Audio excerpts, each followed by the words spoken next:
My name is Iris Archer, and I am 33 years old. 2 weeks ago, my mother rang my doorbell for the first time in 9 years.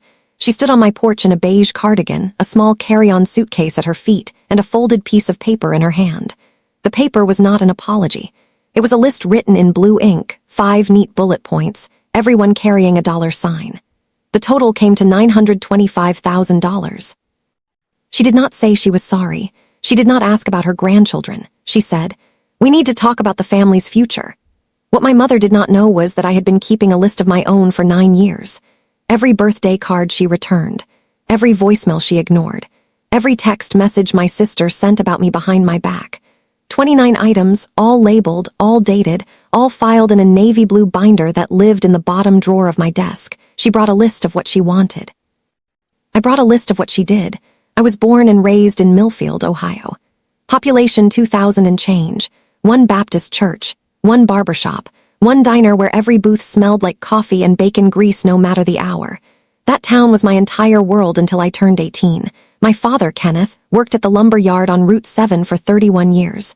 Same shift, same boots, same quiet nod when he came through the door at 5:42 every evening. My mother, Diane, ran the household and the church women's committee with equal precision. She organized the Easter brunch. She coordinated the prayer chain. She decided who brought what to every potluck, and no one argued. My sister Paige was 4 years younger and everything I was not. Loud, confident. The kind of girl who got voted homecoming queen and acted surprised. Mom adored her. Dad called her sunshine. I was the quiet one. The one who did the dishes without being asked, scored perfect on every math test, and never got a party for either. I do not say this with bitterness. I say it because you need to understand the math. In our family, love was a budget, and Paige was the line item that always got funded first. When I was 18, I earned a full scholarship to Ohio State. I was the first Archer to go to college. Mom packed my suitcase and slipped a card inside, the kind with flowers on the front and her careful handwriting on the back. "Come home soon. You belong here." I kept that card for 15 years. It still sits in my desk drawer, right next to the navy binder. It was the last kind thing she ever wrote me. I met Marcus Ellison in advanced statistics during the spring semester of my junior year. He sat 2 rows ahead of me and solved regression problems the way most people read a grocery list, calm, methodical, never rushed. He was an engineering major with a computer science minor on a partial scholarship from Cleveland. His mother, Cora, was a retired school librarian. His father, a white man from the suburbs, left when Marcus was 4. Cora raised him alone. She worked 2 jobs until he turned 16, then 1 job and 3 volunteer shifts. Marcus was biracial. He had his mother's eyes and his father's jawline and a way of listening that made every word you spoke feel important. Our first date was at a taco truck near campus. He paid with crumpled singles. I paid with quarters. We split a horchata and talked until the truck closed. He told me he wanted to build something that solved a real problem. I told him I wanted a job where the numbers meant something. He said, "Then we're in the right field." Dated for 3 quiet, steady years. He met my parents twice. The first time my mother smiled too wide and called him Michael. The second time she got his name right but never looked at him when she said it. Both times my father shook his hand and said almost nothing. I told myself it was nerves. Small town people. They just needed time. Paige was the honest one. At Thanksgiving, she leaned over and whispered, "He's nice, but Mom is never going to be okay with this. You know that, right?" I did not know that. Not yet. Marcus proposed on a Tuesday. No ring at first, just a conversation at our kitchen table in the tiny apartment near campus. He said, "I want to spend my life with you. I want to build something with you. Will you let me?" I said yes before he finished the sentence. I called home that night. Mom picked up on the 3rd ring. I told her. The line went quiet for 7 seconds. I counted. "You need to think about what this means for this family, Iris. Not congratulations." Not tell me about the ring. A warning. Dad got on the extension. He cleared his throat twice and said nothing. 2 days later, Paige texted, "Mom has been crying since you called. Are you happy now?" I was actually, for the first time in years. I did not reply. 2 weeks after the call, a letter arrived. Not an email, not a text. A letter written in Diane Archer's careful cursive on cream-colored stationery. 4 paragraphs. The last one said, "If you go through with this, you are choosing him over your family. We cannot support this. We will not attend. And if you walk down that aisle, do not expect to walk back through our door. "He is not one of us, Iris. He never will be," that was the line. She drew it in blue ink on cream paper and expected me to stand on her side of it. I read the letter 3 times, folded it, put it in a manila folder. I did not know why I kept it. Something in me, the part that files receipts and labels bank statements, told me to hold on. I held on. We got married at the Multnomah County Courthouse on a Saturday in June. 12 guests, all friends, all from Marcus's side. His mother Cora flew in from Cleveland with a garment bag and a Tupperware of pound cake. She pinned a silk flower to my dress, held both my hands, and said, "Welcome to the family, baby." No father walked me down the aisle. There was no aisle. There was a hallway with fluorescent lights, and a judge who pronounced our names wrong, and a reception at a Thai restaurant where we pushed 4 tables together. Marcus's college roommate gave a toast that made everyone laugh so hard Cora spilled her water. My dress cost $160 from a consignment shop on Hawthorne. White. Simple. It fit perfectly. Marcus wore a navy suit he bought on clearance. We looked like 2 people who had just done the most important thing of their lives on a budget, because we had. That night in our apartment, I sat on the edge of the bed and stared at the bouquet, grocery store roses, $6, and my hands shook. Not from doubt, from grief. I had just gotten married, and the 2 people who raised me did not care enough to watch. 1 week later, I mailed a card to Millfield. Inside was our wedding photo, Marcus and me on the courthouse steps, grinning. I wrote, "We are happy. I hope you can be happy for us someday." The card came back 11 days later, stamped in red. Return to sender. I stared at that stamp for a long time. Then I opened the manila folder, put the card inside, and wrote in red pen, Item 2. Wedding photo, returned. That was the beginning of the binder. Year 1 was the hardest. I called Mom 4 times, voicemail every time. I left short, careful messages, the kind where you choose every word because you know it might be the last one she ever listens to. "Hi, Mom, just calling to say hi. We're doing well. Marcus got a job at a software company downtown. I'm studying for the CPA exam. I miss you. Call me back whenever you're ready." She never called back. I sent a card for her birthday, a card for Dad's birthday, a card for Christmas. All 3 came back with the same red stamp. Dad sent 1 text in February. 4 words, "Your mother needs time," that was it. No follow-up. The 4 words sat in my phone like a voicemail I could not delete. Paige posted a family photo on Facebook that spring.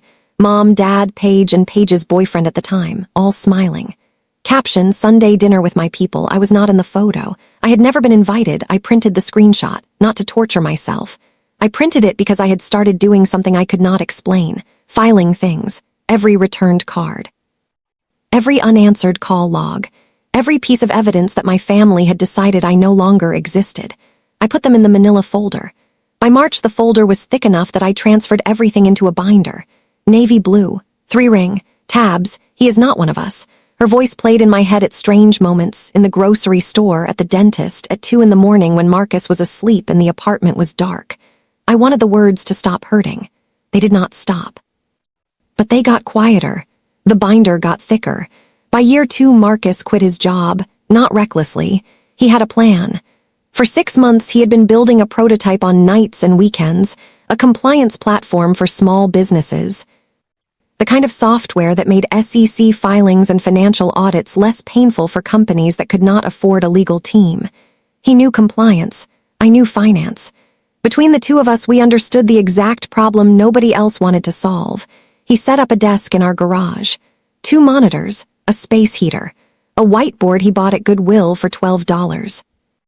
I came home from my analyst job every evening, heated leftover soup, and sat next to him reviewing financial models until midnight. I built the pricing structure. I wrote the compliance checklists. I tested every module against real SEC guidelines. Marcus built the engine. I built the dashboard. Neither of us slept enough. Compliance Core launched 7 months later with 4 customers and a free trial that crashed twice on the first day. That year, I also did something else. I upgraded the binder. The manila folder was overflowing, returned cards, voicemail transcripts, 1 Facebook screenshot, and the original ultimatum letter on stationery. I bought a proper binder. Navy blue, 3-ring, dividers for each year. Red pen labels on every item, tab 1. Year 1. 7 items. I was not building a case. I was not planning revenge. I was doing what I had always done, keeping records, because I was a financial analyst, and financial analysts do not throw away documentation. Ever. But I did start numbering the items. And I did start writing the date on each one, because numbers do not lie. And neither would Liam and Sophie arrived on a Wednesday morning in November. 6 pounds each. Identical dark curls. Sophie screamed for 4 hours straight. Liam slept through all of it. Marcus cried. I had never seen him cry before. He held Sophie in his left arm and Liam in his right, stood by the hospital window and said, "They are going to know they are loved every single day." Cora flew in the next morning. She stayed 2 weeks. She cooked. She cleaned. She rocked Liam at 3 in the morning while I fed Sophie. She brought a blanket she had crocheted, yellow and white, soft enough to make you cry, and a silver bracelet for each baby engraved with their birthdays. That was what a grandmother looked like. I had sent Diane the ultrasound photos 5 months earlier. Returned. I sent birth announcements, 2 cards, 1 for each twin. Returned. I sent photos, Liam sleeping on Marcus's chest, Sophie gripping my finger. Returned, 3 items added to the binder. Items 13, 14, 15. Paige texted someone we both knew from high school. The mutual friend screenshotted it and sent it to me without comment. Paige's text read, "Her children don't have real grandparents. That is what she chose." I sat in the nursery with that text on my screen for 11 minutes. Sophie was asleep in the crib. Liam was in my arms. I could hear Cora in the kitchen humming something low and sweet while she washed bottles. My children had a grandmother. Her name was Cora Ellison, and she flew from Cleveland every 6 weeks and never once missed a birthday. I printed Paige's text. Filed it. Item 16. Red pen. Dated. By year 4, the binder had 19 items. I want to be clear about something. I did not keep that binder out of spite. I did not flip through it at night fueling some fantasy of confrontation. Most weeks I forgot it existed. It sat in the bottom drawer of my desk, behind tax folders and old insurance documents collecting dust. But every time something arrived, a returned card, a forwarded screenshot, a voicemail transcript I saved because deleting it felt like erasing proof, I filed it. Same process. Print, label, date, red pen, tab. Marcus asked me once, "Why do you keep all of that?" I told him the truth. Because someday when the kids are old enough, they might ask why they do not have grandparents on my side, and I want them to have facts, not my version, not her version, the receipts. He nodded. He understood receipts. He was an engineer. Engineers build logs. By then, Compliance Corps had 11 employees. We had moved out of the garage into a real office in the Pearl District. Marcus worked 60 hours a week. I worked 40 at my firm and 20 more on Compliance Corps' books. We hired a part-time nanny for the twins. We ate dinner together every night at 6:30. Non-negotiable. The silence from Ohio had become a fact of life, like weather. Some days I noticed it. Most days I did not. Cora visited every 6 weeks. The twins called her Grammy. She taught Liam how to make grilled cheese. She taught Sophie the names of every bird in the backyard. I did not know it then, but that binder would become the most important document in my life. More important than my degree. More important than our marriage certificate. More important than the IPO filing I would sign 5 years later, year 5. 15 employees. A real office with a sign on the door and a conference room with a whiteboard that was not from Goodwill. Compliance Corps was growing, not fast, not flashy, but steady. The kind of growth that does not make headlines but pays salaries and keeps the lights on. Marcus still coded. He refused to become the kind of CEO who stopped building the product. Most mornings he was at his desk by 6:30, headphones on, deep in architecture problems I did not pretend to understand. I handled everything else. Cash flow, vendor contracts, quarterly projections.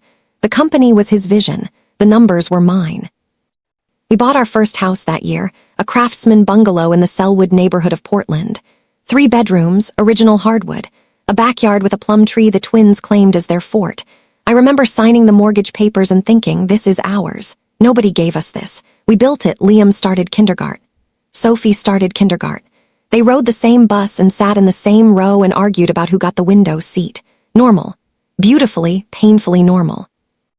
On a Tuesday night in October, I made the mistake of checking Facebook. Diane had posted a family photo from what looked like a Thanksgiving preview dinner. New dining set, Paige and her husband, a baby in a high chair, Paige's son, my nephew. I had never met him. Caption, my whole world, 3 people in the photo, a baby, a table, a family that did not include me or my children or the man I married. I closed the app, went to bed, did not cry. I had stopped crying about Diane Archer somewhere around year 3. Some wounds do not heal. They just go numb. Paige got married in year 6. I learned about it from Instagram. The photos were beautiful. White church, the same Baptist church where I got baptized at 12. 200 guests. Paige in a cathedral-length veil. Mom in lavender. Dad in a new suit I had never seen before. The reception had a live band, a 5-tier cake, and a sparkler send-off that looked like a movie. They did not invite me. They did not tell me. I found out 4 days after the wedding when a friend from high school posted a group shot with the caption "Best Wedding of the Year." I zoomed in. My parents were in the second row, smiling, arms around each other. Dad looked thinner. Mom looked exactly the same. I stared at that photo for a long time, not because I was jealous of the wedding. I had my wedding, 12 people, Thai food, a $160 dress, and the best man I have ever known. I stared because they looked happy. And they looked happy without me. I did something I probably should not have done. I ordered a set of handmade linen napkins from a shop in Portland. Ivory, monogrammed with Paige's new initials. I wrote a card, "Congratulations on your wedding. I wish you and your husband every happiness. Love, Iris." The package came back 3 weeks later, unopened. I could see the tape was untouched. Item 17, gift return, Paige's wedding. Red pen, dated.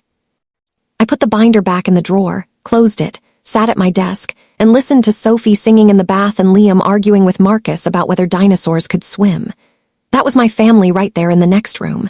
And they were enough. Year 7 changed the trajectory. Compliance Core landed at Series B, $12 million from a venture capital firm in San Francisco. I remember the phone call. Marcus was in the kitchen making pancakes for the twins. His phone rang.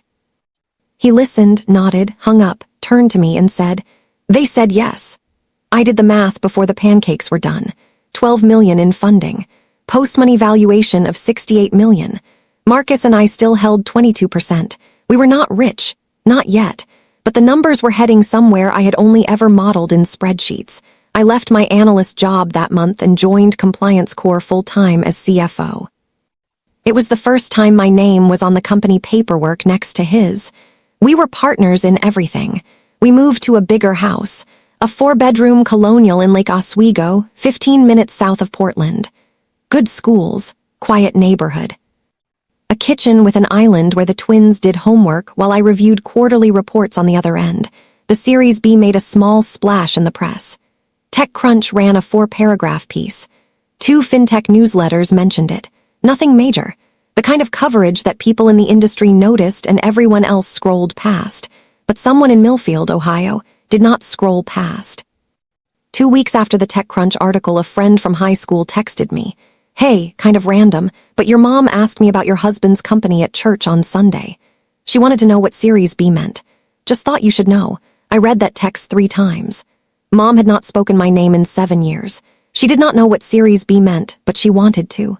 The math was changing, and Diane Archer was paying attention. That same year I sent what I knew would be my last birthday card. I had sent one every year, 7 straight years. 7 returned. Each one filed, each one labeled. But this time I tucked something extra inside. A photo of Liam and Sophie at their school's fall festival. Matching flannels, face paint. Liam was missing his 2 front teeth. Sophie was grinning so wide her eyes were almost shut. On the back of the photo I wrote, "They ask about you sometimes. I tell them you live far away." I sealed the envelope, mailed it, expected the usual red stamp. 11 days later it came back. But something was different. The envelope had been opened. The flap was creased. The glue resealed with a strip of clear tape. I held it up to the light. The card was inside. The photo was inside. But someone had taken them out, looked at them, and put them back carefully, deliberately, then sent it back. I sat at the kitchen table and turned that envelope over in my hands for a long time. Someone in that house, Dad, I was almost certain, had opened the card, had looked at his grandchildren's faces, had held the photo.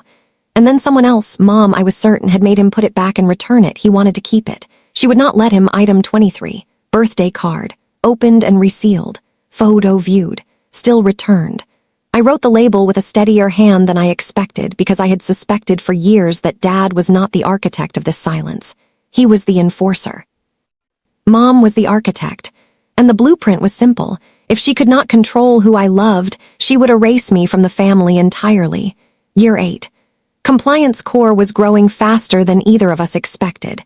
80 employees, offices in Portland and Austin. a partnership with two of the largest accounting firms in the Pacific Northwest. Marcus was on the cover of a regional business magazine, small print run, local distribution. But his face was on a glossy cover with the headline The Quiet Disruptor. I noticed strange activity on my LinkedIn that month.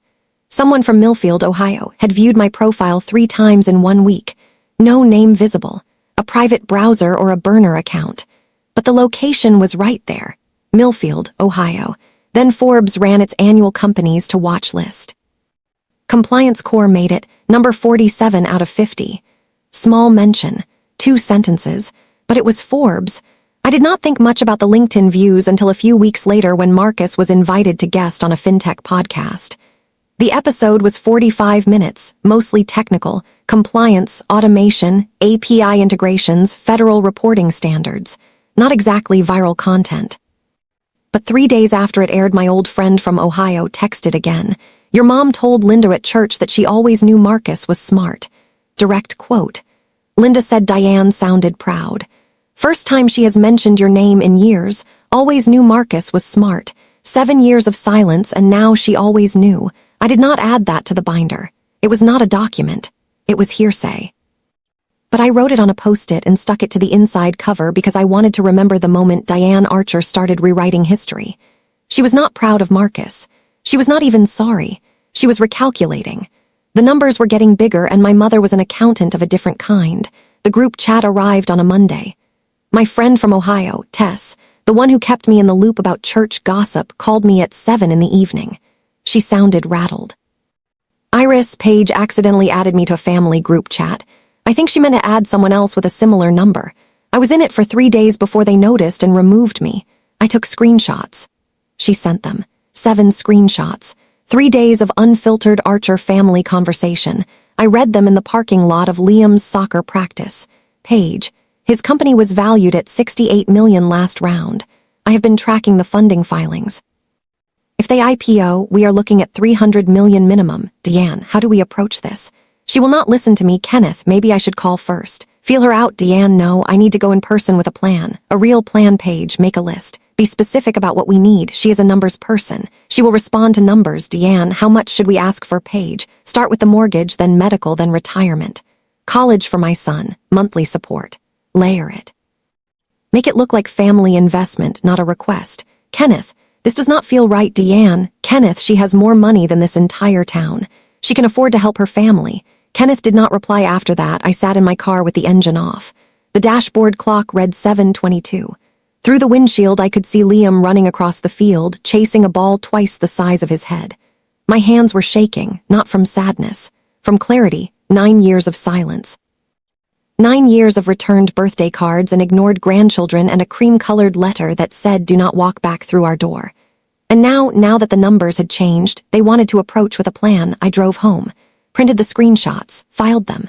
Item 26, family group chat, financial tracking. Reconnaissance confirmed. I told Marcus that night after the kids were asleep. I showed him the screenshots. He read them once slowly, the way he reads code, line by line, looking for bugs. When he finished, he set the phone on the counter and stared at the wall for a long time. What do you want to do? Nothing yet, but I want to be ready. He nodded. That was Marcus. He did not tell me what to feel. He did not suggest we ignore it or confront it or anything in between. He asked what I wanted and then he stood next to me while I figured it out. The next morning, I called a family attorney. Not to sue, not to file anything. I wanted to understand our position. What were our rights if Diane showed up? Could she make any legal claim to our assets? To the children, the attorney, a woman named Grace, mid-50s, no nonsense, walked me through it in 20 minutes. No, Diane had no legal standing. Our trusts were structured to protect the children's assets. No grandparent visitation rights in Oregon without an existing relationship. And 9 years of documented estrangement made any claim laughable. I thanked Grace, hung up, went to work. But I also did something else that week. I drafted a letter, did not send it, just wrote it out longhand at the kitchen table after midnight. In it I listed every item in the binder, every date, every returned card, every ignored call, every screenshot. 26 items, dated, documented, ready, year 9. The IPO conversation started in January. Investment bankers flew to Portland. We had 3 rounds of meetings in our conference room. The one with the whiteboard that was still from Goodwill, though nobody needed to know that. They reviewed our financials, our growth projections, our customer retention rate. They used words like roadshow and pricing range and lockup period. Marcus handled the product pitch. I handled the numbers, every slide, every projection, every risk disclosure. My name was on it. CFO, co-founder. The person who signed off on every SEC filing before it left the building. The process took 7 months. 7 months of due diligence, legal review, investor meetings. Marcus barely slept. I barely ate. The twins started noticing. Liam asked why Dad kept talking to his laptop at dinner. Sophie drew a picture of me at my desk with a speech bubble that said one more email. In August, our attorney finalized the trust structure for Liam and Sophie. 2 irrevocable trusts. Funded. Protected. Nobody, not Diane, not Kenneth, not Paige, not any future version of any Archer who showed up with a list could touch $1. I signed the trust documents on a Tuesday afternoon in a corner office overlooking the Willamette River. The attorney asked if I had any questions. I had one. If a family member attempts to claim access to these funds, what happens? Nothing, she said. That is the point. I went home, made dinner, helped Sophie with long division. Put the trust documents in the fire safe, under our bed. Then I noticed something odd. For the first time in months, no one from Millfield had viewed my LinkedIn. No texts from Tess about church gossip. No digital footprints at all. Quiet, the dangerous kind. 2 months before the IPO, Paige texted me. First time in 9 years. The message arrived at 2:17 on a Thursday afternoon. Hey, just thinking about you. How are the kids? 6 words, 9 years. And how are the kids? As if she had been asking regularly. As if this was a continuation of something instead of a resurrection. I did not reply for a week. I wanted to see if she would follow up. She did. A second text, I am going to be in Portland for work next month. Would love to see you. Marcus said it was my call. I agreed to meet her. Not at our house. At a cafe in the Pearl District. Public. Neutral. Time limited. Paige showed up 15 minutes late in a blazer and ankle boots. She looked like she had practiced being casual. She hugged me too long. She said, "You look amazing," 3 times in the first 10 minutes. Then she started asking questions. How big was our house? Did the kids go to private school? What neighborhood did we live in? Was Marcus still running the company or had he stepped back? How many employees now? Had they raised more money recently? 32 questions. I counted. None of them were "I'm sorry." Halfway through our lattes, I noticed something in the reflection of the cafe window. Paige had her phone angled toward the parking lot. She was photographing my car, a white Tesla Model Y that Marcus bought me for my birthday. She was scouting, cataloging, building a report. I let her finish her latte. I answered her questions vaguely, politely, the way you answer a bank teller's small talk. When we hugged goodbye, she held on too long again. After the cafe, I drove straight home and opened the binder. Item 28. Page reconnaissance visit. Date. Red pen. Notes, 32 questions documented, photographed vehicle. No apology offered. No mention of past estrangement. Then I called Grace, the family attorney, for the second time. They are coming, I told her. My mother, probably within weeks of the IPO. She will bring demands. Grace asked what kind of demands.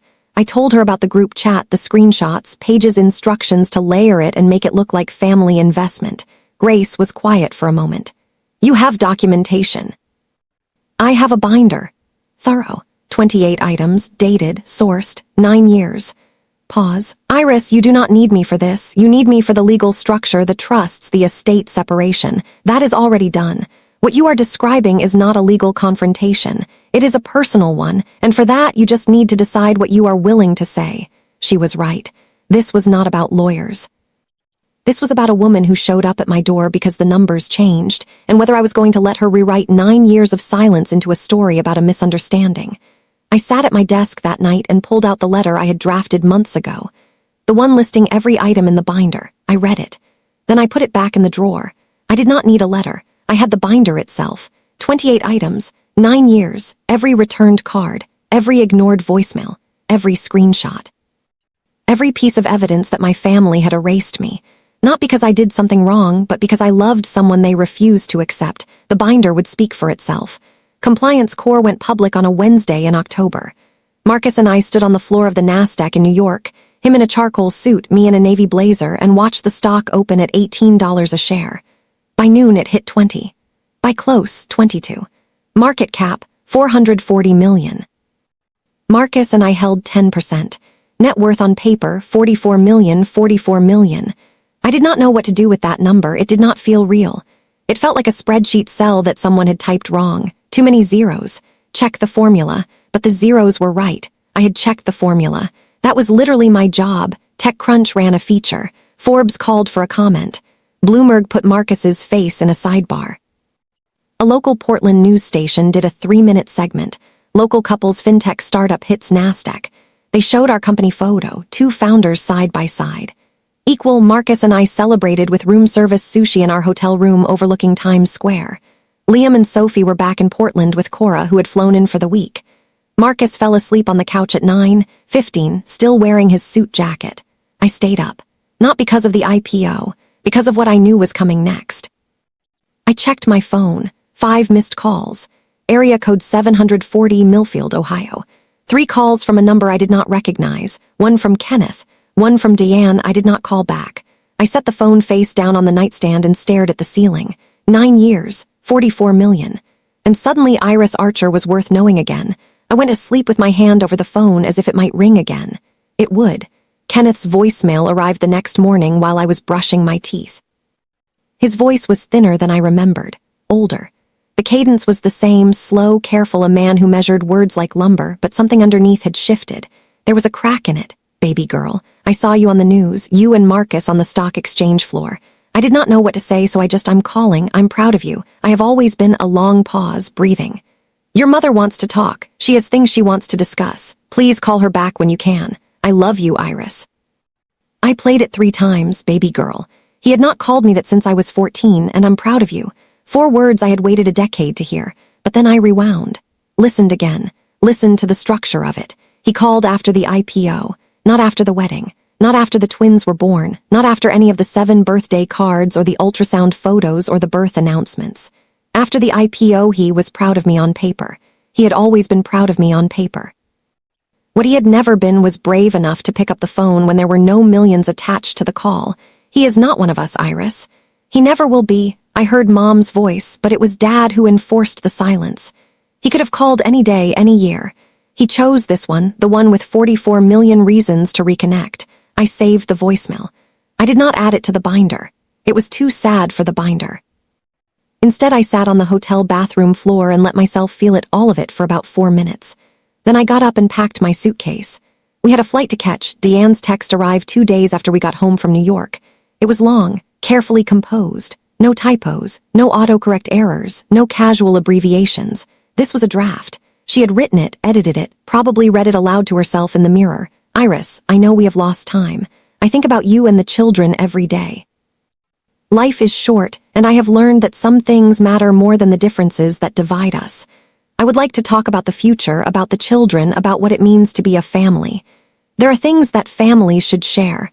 I believe we can find a way forward if you are willing. I read it twice, counted the words, 63 carefully chosen, and not one of them was sorry, not one of them was I was wrong. Not one of them acknowledged that she had disowned me for marrying a man whose skin was a different shade than hers. Not one of them mentioned the returned birthday cards, the ignored grandchildren, the 9 years of weaponized silence. She wrote the differences that divide us as if our estrangement was a philosophical disagreement instead of a woman who told her daughter he is not one of us and returned 7 years of birthday cards unopened. I did not reply. I screenshotted the text, printed it. Opened the binder. Item 29. First text from Diane in 9 years. 63 words, 0 apology. Red pen, dated. I closed the binder, put it back in the bottom drawer, sat at my desk and looked at the framed photo next to my monitor. Marcus and me and the twins at Cannon Beach. All 4 of us squinting into the sun. Liam on Marcus's shoulders. Sophie holding my hand. That was my answer right there in the frame. Tess called on a Friday. Paige is telling everyone that she visited you in Portland. She's saying you live in a mansion, her words. She is telling people Marcus struck gold and that you drive a Tesla and the kids go to a private school. I leaned against the kitchen counter. Half of that is wrong. It is not a mansion and the kids go to public school. Iris, that is not the point. Your mom is planning a trip. Paige told Linda at the salon that Diane is going to Portland next week. She is packing a suitcase. I closed my eyes. I know. How? Because Paige counted every room in that cafe and photographed my car. Silence on the other end. Then, What are you going to do? I am going to open the door. Tess sounded surprised. You are going to let her in? I am going to let her talk, and then I am going to show her what I have been keeping in the bottom drawer of my desk for 9 years. I hung up and stood in my kitchen, the kitchen with the island where Sophie did homework and Liam built Lego towers and Marcus made pancakes on Sunday mornings. Cora's photo was on the fridge next to the twins' field trip picture. Grammy Cora. The only grandmother they had ever known. Deanne was coming. I had known it since the group chat, since the Series B, since the LinkedIn views and the church gossip and Paige's 32 questions at the cafe. The numbers had changed, and Diane Archer was coming to collect. But I was not the same girl who left Millfield at 18 with a scholarship and a mother's card that said come home soon. I was a CFO. A mother. A woman with a binder. And I was ready. The irony was not lost on me. In Millfield, news traveled through the Baptist church the way water traveled through limestone, slowly, everywhere, impossible to stop. When I married Marcus, the Whisper Network had done its work in 48 hours. Diane Archer's daughter married someone who was not like us. The women on the prayer chain clucked their tongues. The men at the diner shook their heads. And Diane had used that social pressure like a weapon. She disowned me partly because she could not bear the whispers. Now the whispers had reversed. Tess told me. Linda at the salon told Tess. The church organist told Linda. Iris Archer's husband was on NASDAQ. Iris Archer was a CFO. Iris Archer was worth $44 million. And Diane Archer, the woman who ran the Easter brunch and coordinated the prayer chain, had disowned her own daughter 9 years ago for marrying him. People were not whispering anymore. They were asking questions to Diane's face. You must be so proud. When did you last visit the grandkids? Are you going out to Portland for the holidays? And Diane had to smile through every single one, because admitting the truth, that she had cut off her firstborn for loving someone she refused to accept, would destroy the carefully curated image she had spent a decade building. The same town that let her cut me off was now asking her why. Diane could not tell them she was estranged from her daughter without admitting she was the one who drew the line. And she could not pretend everything was fine without someone inevitably asking, then where was Iris at Christmas? The pressure was flipping, and Diane Archer, the woman who wielded social pressure like a scalpel, was now the one being cut. She arrived on a Tuesday at 10:14 in the morning. I know the exact time because I was standing at the kitchen window drying a mug and I watched the taxi pull up. She got out slowly. Beige cardigan, black slacks. The same pearl studs she had worn to church every Sunday since I was a girl. A carry-on suitcase, small, worn at the corners. She stood on the sidewalk for a full 30 seconds before she walked up the path. I watched her look at the house, the craftsman details, the porch swing, the garden beds Marcus had planted in the spring. She took it in the way a real estate appraiser would. Evaluating, the doorbell rang. I opened the door. We stood 3 feet apart. She looked older, more gray in her hair. Lines around her mouth that had not been there 9 years ago. Her eyes, the same shade of green as mine, were already damp. Iris. Mom. A silence. 4 seconds. I came to talk about the children's future. Not I came because I missed you. Not I came because I was wrong. Not even I came because I love you. I came to talk about the children's future. The children she had never met. The children whose photos she returned in sealed envelopes.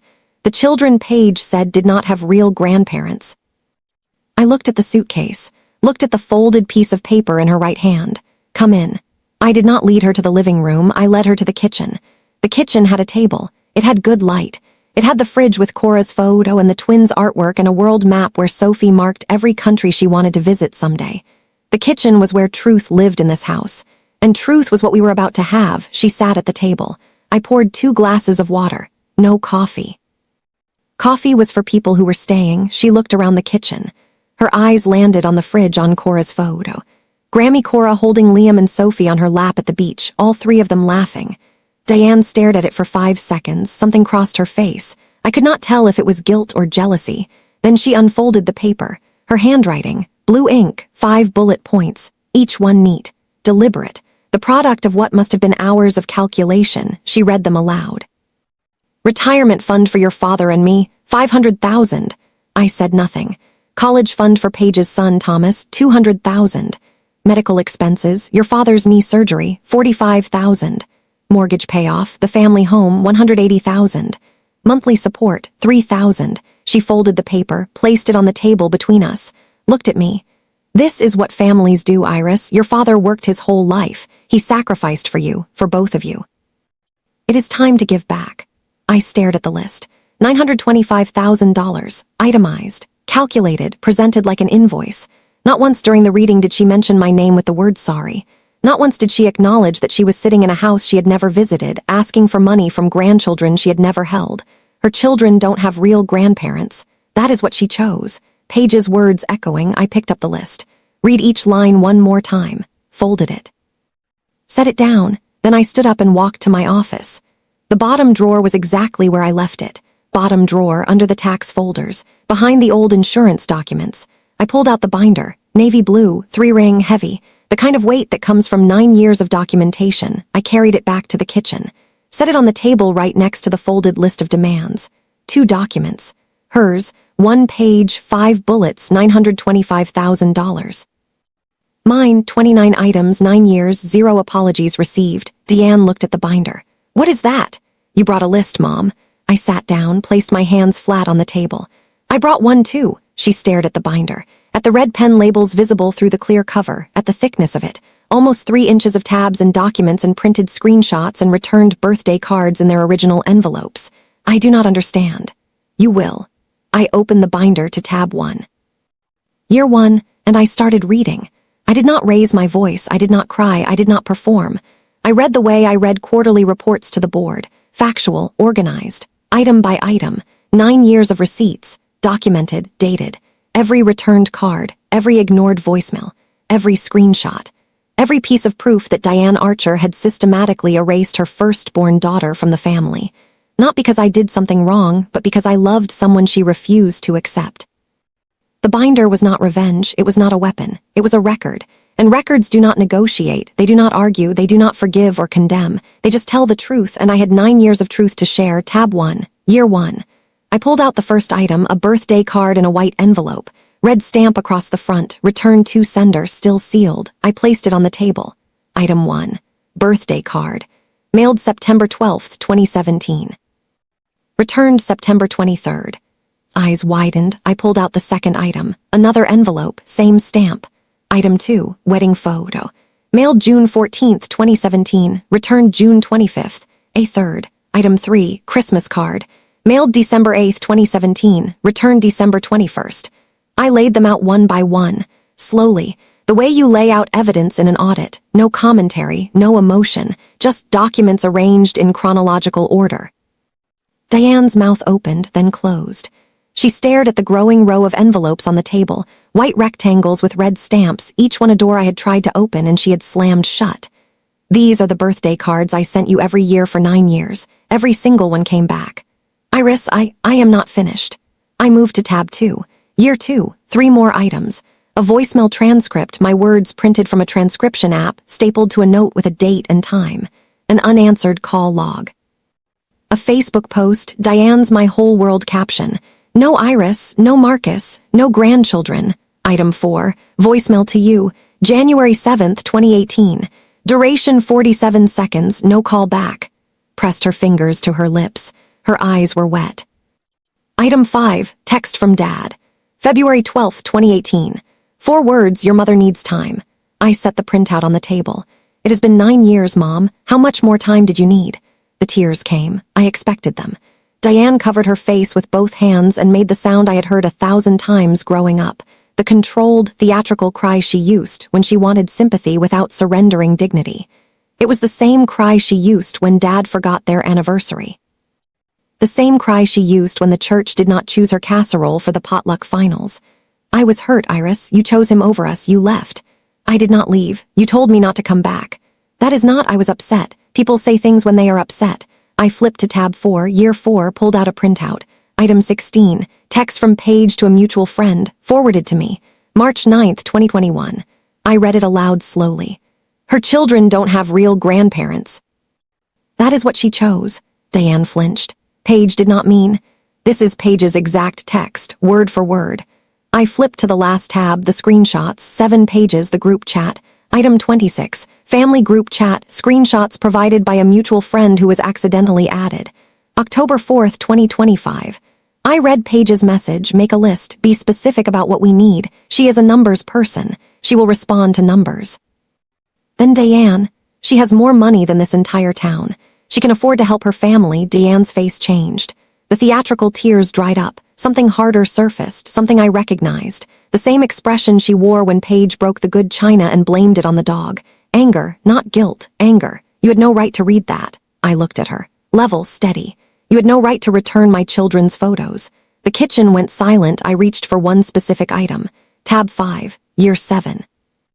The envelope was slightly different from the others. Same white paper, same red stamp, but the flap was creased.